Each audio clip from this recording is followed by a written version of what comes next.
At the very front in Barcelona, it was another epic episode of Max and Lando Norris show. The dynamic duo of Verstappen and Norris finished 1-2 for the fifth time in the last six races.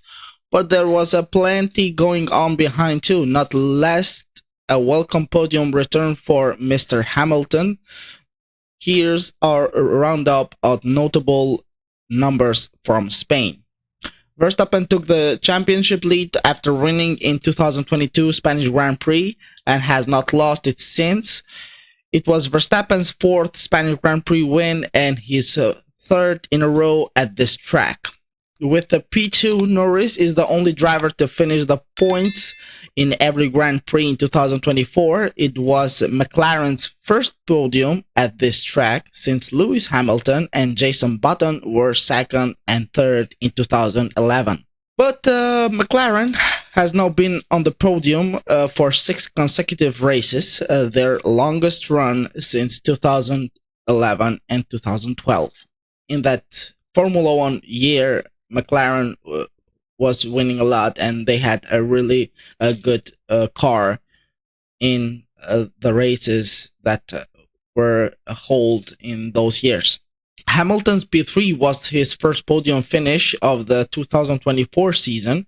Hamilton now has 18 consecutive seasons with a podium finish, exceeding his F1 record at 39 years old and 168 days. That's very specific information to be told. Hamilton is the third oldest podium finisher in the 21st century, behind Fernando Alonso and Michael Schumacher, the legend.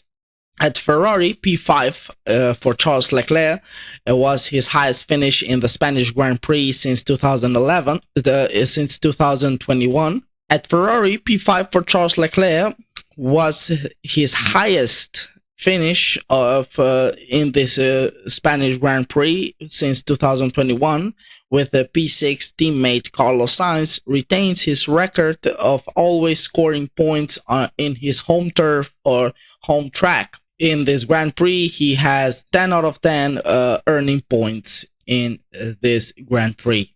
The circuit of the Barcelona Catalunya is the only track on which Sainz has 100% point scoring record in Formula 1. Red Bull's Sergio Perez finished P8 after gaining 3 places, the exact number of places he was penalized after qualifying for continuing with a damaged car at the previous round in Canada. At Alpine, Mr. Gasly was P9 and scored points for the third consecutive race, matching his and the team's best finish of the season.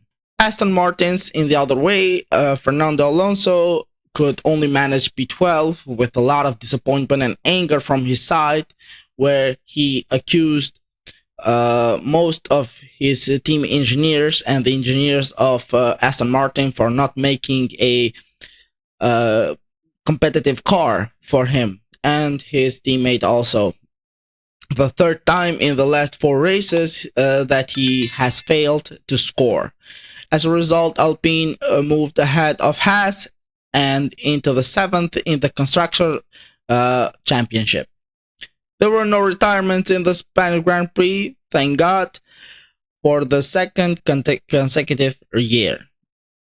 We also had a lot of misunderstandings between drivers in the same team. We had Charles Leclerc and Carlos Sainz, where they both were fighting for a place and not respecting the instructions from their team principals and their team engineers, where Sainz were the first one to, let's say, break the rules, and he almost crashed his car with his teammate's car, Charles Leclerc.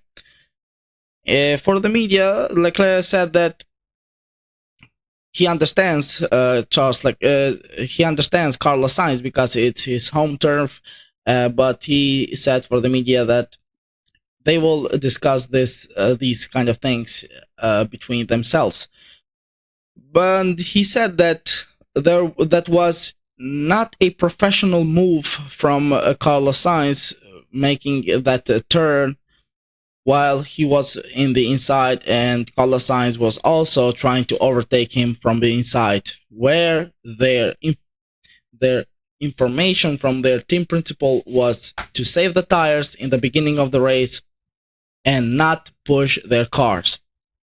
And clearly, Carlos Sainz did not respect that information or that order from his team principals. In the other hand, Carlos Sainz that said that this is Charles Leclerc uh, ordinary things to say because he always cries about something after the race, after every race. In the other hand, we had, as I mentioned before, we had Fernando Alonso, where he says for the media that he's only a driver and he's not a technician to uh, make the car go faster or see where the car lacks of power and lacks of improvement and things like that. We also had Lando Norris, where he said that he was very disappointed from the race because he lost his place in the beginning of the race, but with the help of his team engineers and uh, his team principal, he managed to finish a second and almost for a couple of seconds to overtake Max Verstappen, which he won the race. So, everyone, this is all that happened this week, and thank you for supporting us. Please don't forget to like and subscribe our channel and be with us because we have a lot of things and a lot of content coming ahead. Thank you one more time. Until the next one. Bye.